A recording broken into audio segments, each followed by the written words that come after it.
សូមជឿនរឿងអន្លង់ស្នេហ៍វវីវគ្គ5ភេទទី25មនុស្សស្រីភ្នែកស្អុយនេះជាលើកទី2ហើយដែលគេត្រូវថាឲ្យនាងដោយប្រយោគនេះហ៊ាននិយាយទៅកើតថាព្រមរៀបការជាមួយគេព្រមមិនចង់សោយដឹងដល់ណាខ្មាស់គេដល់កន្លែងហ្នឹង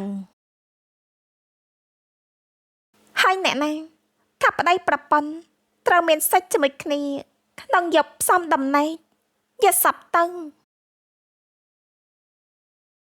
លីអ៊ិនប្រកែកទទួលយកមិនបានដូចគ្នាជាមួយទ្រឹស្ដីបែបកាន់ជើងខ្លួនឯងរបស់គេ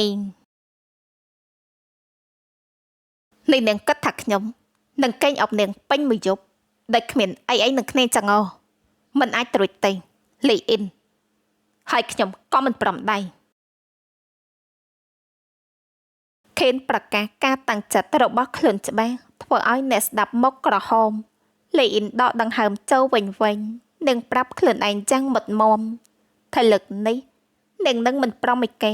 យកប្រៀបបានជាដាច់ខាតលោកអាចនឹងដេកជាមួយស្រីណាក៏បានដោយការប្រឆាំងការស្រឡាញ់តែសម្រាប់ខ្ញុំគ្មានថ្ងៃមានអីជាមួយមនុស្សដែលខ្ញុំមិនបានស្រឡាញ់ទេទោះជាប្រុសម្នាក់នោះជាប្តីត្រឹមត្រូវតាមច្បាប់របស់ខ្ញុំក៏ដោយ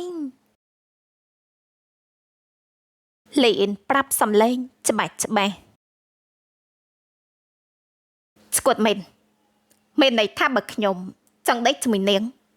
ខ្ញុំត្រូវចាប់នាងរំលោភតើមែនទេខៀនអូទៀនយ៉ាងមួម៉ៅចង់ហក់ទៅសង្គ្រប់លើនាងហើយស៊ីឲ្យណាណៃតេងកំណាងមិនអញ្ចឹងខ្ញុំនឹងសូវស្លាប់លីអ៊ីនស្រែកលន់បន្ទប់នាងចាប់ផ្ដើមងាកឆ្វេងងាកស្ដាំរកមើលផ្លូវកិច្ចតែខៀនរហ័សជាងគេខិតចូលមករកនាងយ៉ាងលឿនវាយឡាញ់មិនអន់ទេខ្ញុំក៏មិនដែលប្រើកម្លាំងចាប់បង្ខំស្រីណាដែរភេកច្រើនគឺពួកនាងពេញចិត្តចូលមកស្នើខ្លួនដល់កន្លែងបើនិយាយទៅ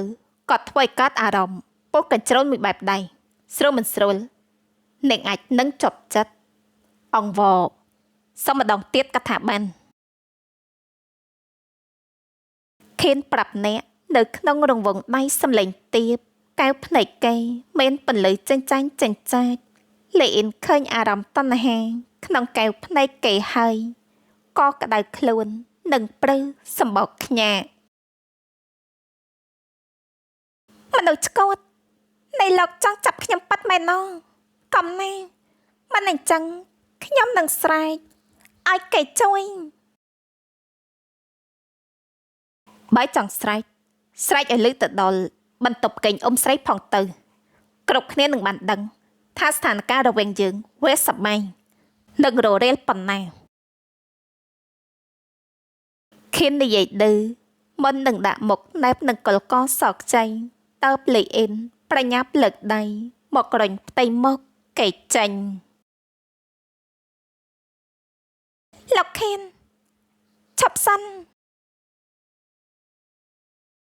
ស្អីទៀតហើយខៀនសួរយ៉ាងទៅចិត្តតែក៏ប្រំឈប់ទាំងផ្ទៃមុខឆ្ងល់តាមកម្លាំងរុញរបស់ដៃតូច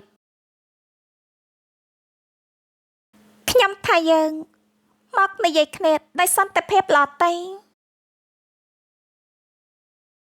លីអ៊ីនព្យាយាមរួបរមសតិហើយប្រាប់គេដោយសំឡេងប្រកបប្រជា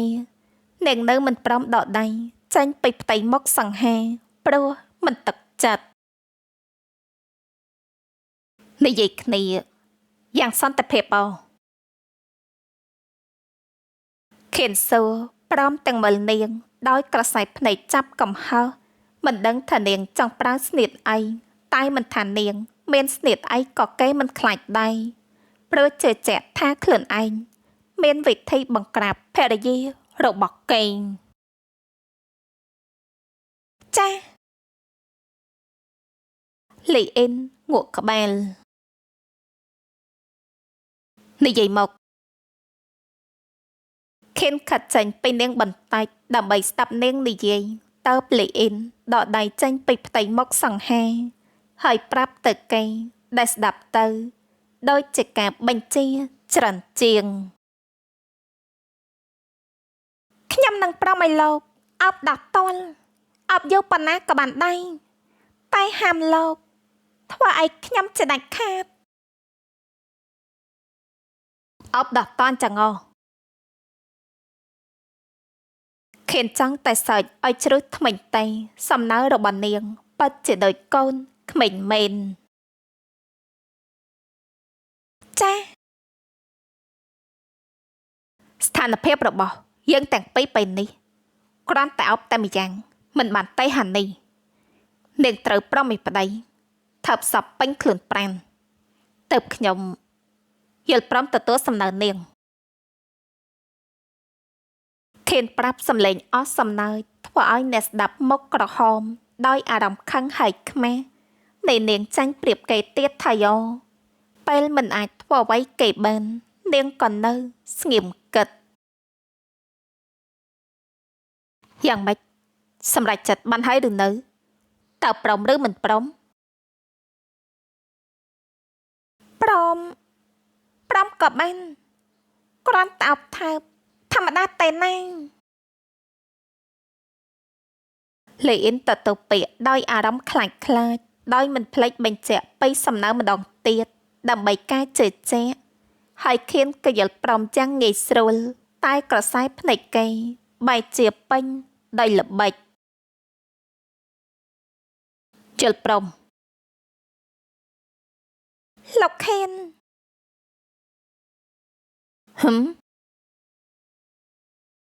ខៀនតបសំឡេងស្អកញ័រពេលនេះផ្ទៃមុខគេ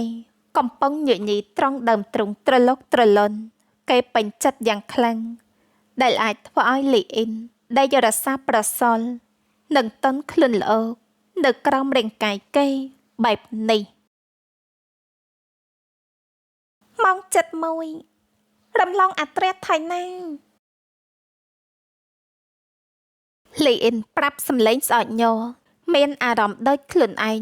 ត្រូវគេលេបចូលទាំងមុលអញ្ចឹងខៀនថើប្រេងកាយនាងសពកន្លុកកន្លៀតនាងកាន់តែហាមគេកាន់តែបង្ហាញចេញយ៉ាងច្បាស់ថាគេឆ្លុះវង្វេងនិងប្រាថ្នា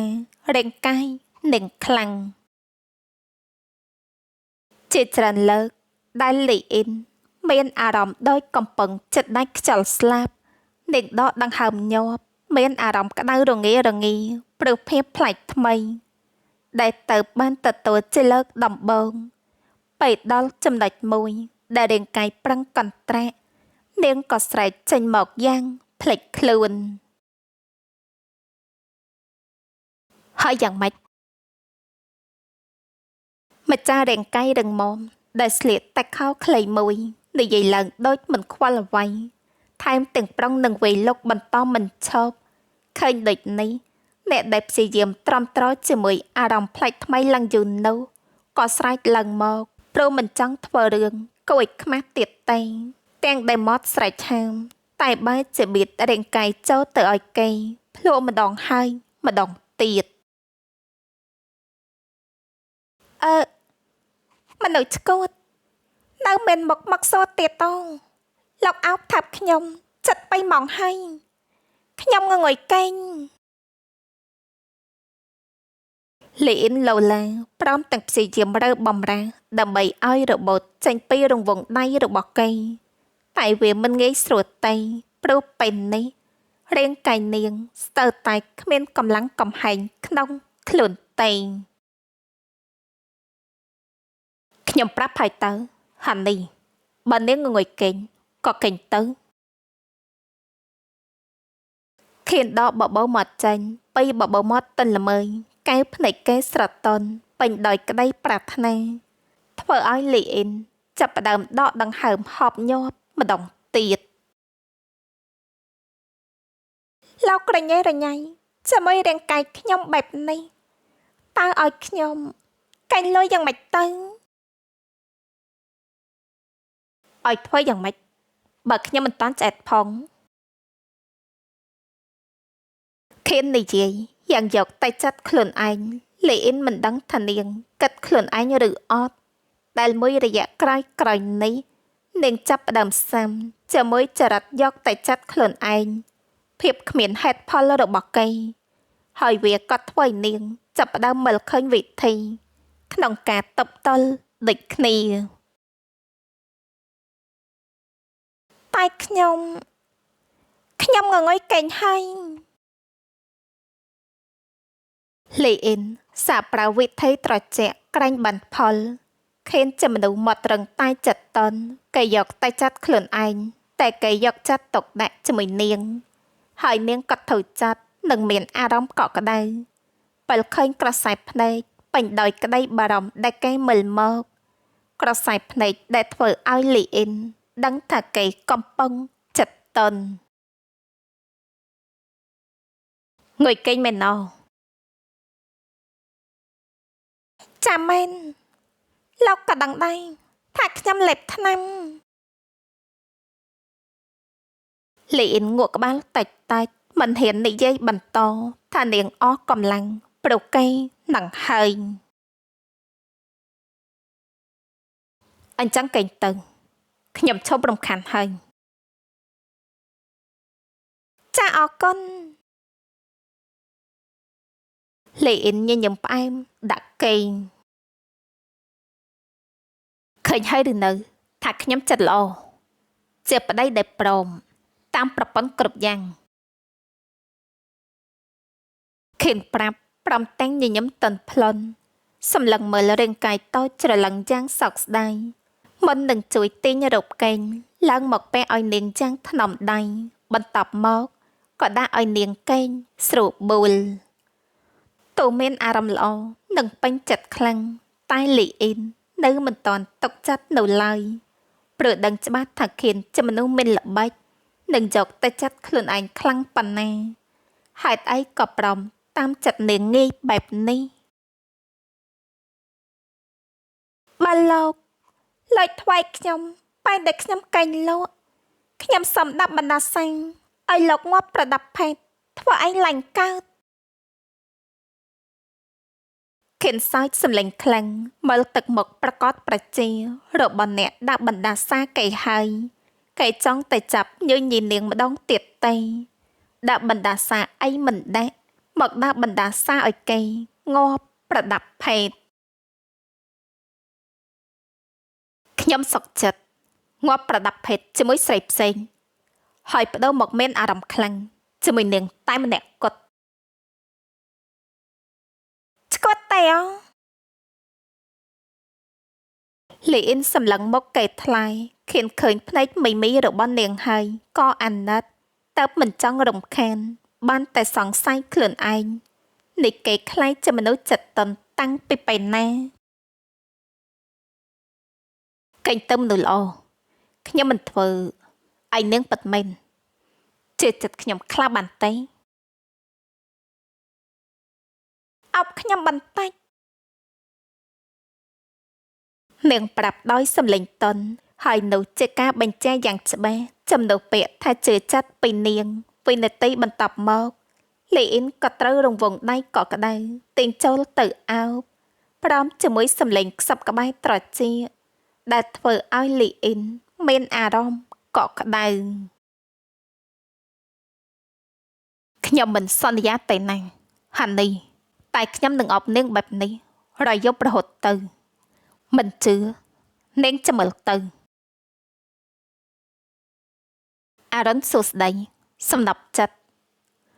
សំតោដែលខ្ញុំត្រូវក្រោកទៅមុនខ្ញុំចេញទៅហាត់ប្រាណនៅបន្ទប់ហ្វុននេះព្រោះបើមិនបញ្ចេញកម្លាំងកាយពេលនេះទេធានាថានាងច្បាស់អប់រំអាចារ្យមិនខានទេកំតានអាងុតទឹកណាំងចាំខ្ញុំសិននឹងបានងុតទឹកជាមួយគ្នាបិស្វាមីសង្ហារបស់អូនមនុស្សឆ្កួតហេតុអីក៏លោកច្រឡំគ្រប់ពេលបែបនេះមនុស្សស្អីក៏ល្មមម្ល៉េះមិនកេងក៏ល្មមភ្ញាក់ឡើងមកហើយក៏កាត់រឹងនោះទៀតនិយាយចេញទៅហើយក៏ខ្មាស់ខ្លួនឯងព្រោះនាងកំពុងគិតដល់រឿង ដែលកើតឡើងកាលពីយប់មិញលីអ៊ីនដាក់ក្រដាសណូតលើក្បាលដំណេកក្បែរប្រអប់ដាននាឡិកាទំនើបដែលត្រូវយកមកដាក់ត្រង់កន្លែងដើមម្ដងទៀតតាំងពីថ្ងៃដែលនាងត្រឡប់មកមន្ទីរពេទ្យហើយក៏ត្រូវក្រហមមកពេលគិតដល់ប្រយោគចុងក្រោយរបស់គេងកុំតន់អាងុតទឹកចាំខ្ញុំសិននឹងបានងុតទឹកជាមួយគ្នាចាំឲ្យលោកមកធ្វើបាបខ្ញុំមែនទេយ៉ាសប់ទៅនិយាយរួចក៏ក្រោកពេកក្រៃបន្ទាប់មកក៏ដើរចូលបន្ទប់ទឹកយ៉ាងលឿននាងត្រូវប្រញាប់ងូតទឹកឲ្យហើយមុនពេលដែលគេត្រឡប់មកវិញហើយទៀមទាត់ធ្វើអ្វីម្យ៉ាងលើរាងកាយនាងរៀងស្ដើងស្លៀររោគផ្កាដែលចូលមកក្នុងបន្ទប់ទទួលភ្ញៀវនៅម៉ោង 7:08 ព្រឹកភាពខុសធម្មតាច្រើនយ៉ាងធ្វើឲ្យលីអ៊ីនឈប់ជើងឆ្ងក់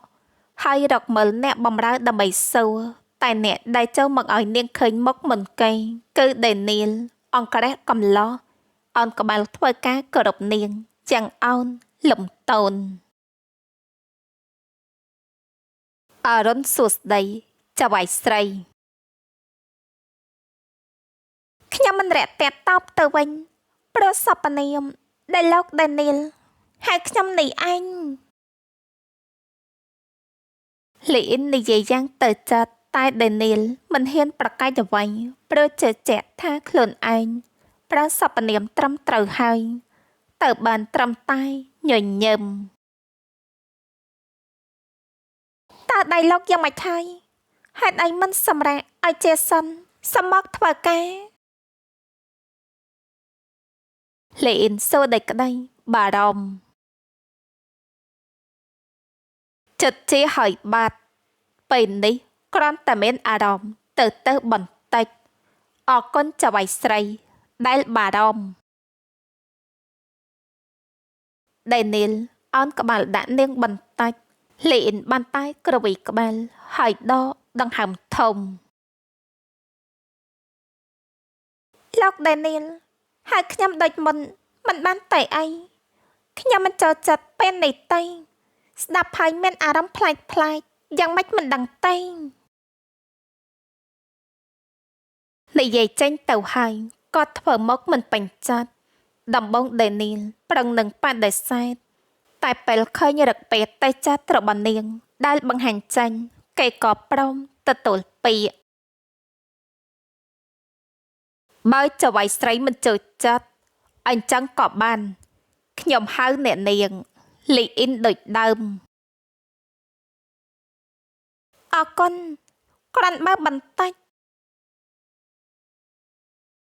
លីអ៊ីនប្រាប់សំឡេងផ្អែមហើយញញឹមដាក់ដេនីលយ៉ាងពេញចិត្តមិននឹងសួរបន្តពេលគិតដល់រឹកពេរបស់អង្គរះកំឡោះមិននេះ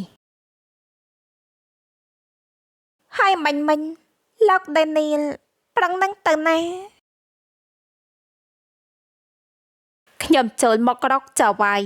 ចង់មកសួរថាចៅហ្វាយនឹងចេញដំណើរម៉ោងប៉ុន្មានព្រោះពេលនេះពីលុតប្រាប់ថាយន្តហោះត្រៀមរួចហើយអាចចេញដំណើរបានគ្រប់ពេលធ្វើដំណើរ